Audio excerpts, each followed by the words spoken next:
thing in childhood is like cashew nut, അണ്ടിപ്പരിപ്പ് അല്ലേ correct അല്ലേ അതും വി ഹാവ് എ ട്രീ. അപ്പം അതെല്ലാം എടുത്തിട്ട് അപ്പച്ചൻ വിൽ ബേൺ ചെയ്തിട്ട് ഇങ്ങനെ അടിച്ചിട്ട് അതിൽ കാഷ്യൂനട്ട് പറയുന്നത് അത് കൊടുക്കും. അത് കഴിക്കാൻ ഭയങ്കര ഇഷ്ടമായിരുന്നു. അങ്ങനെ we use to wait when Appachan will give when we can eat the cashew nut. അത് ഐ മീൻ ലൈക്ക് ഇപ്പം you go and buy in your shop അത് അങ്ങനെ ടേസ്റ്റ് ഇല്ല. ദ വേ അവർ ട്രീ എടുത്തിട്ട് അതിനെ ബേൺ ചെയ്തിട്ട് അതിനെ ഇങ്ങനെ അടിച്ചിട്ട് ഒറ്റ സ്വീറ്റ് പറയുന്നത് അങ്ങനെ നല്ല ടേസ്റ്റ് ഉണ്ടാവും.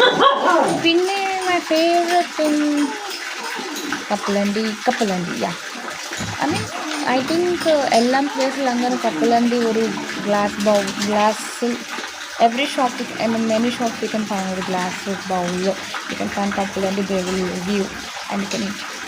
And favorite one banana chips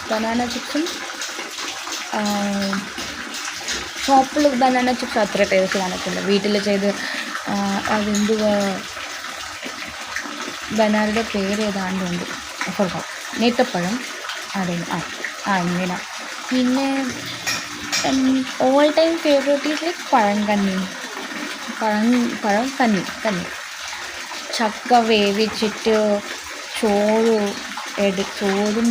ചക്ക വേവിച്ച് വെള്ളം ഇട്ടിട്ട് പിന്നെന്തുവാ കാന്താരി അതെല്ലാം മിക്സ് ചെയ്തിട്ട് കൊടുക്കും അമ്മച്ചി. It's like favourite, all time favourite. I don't know, I really like it.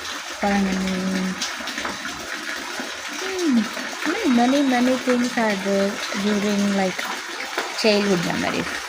നാട്ടിൽ പോയപ്പം ഇതെല്ലാം കഴിക്കാനൊരു ഫീലിംഗ്. സോ എങ്ങനെയുണ്ട് എൻ്റെ Malayalam? If any Malayalis are watching, let me know.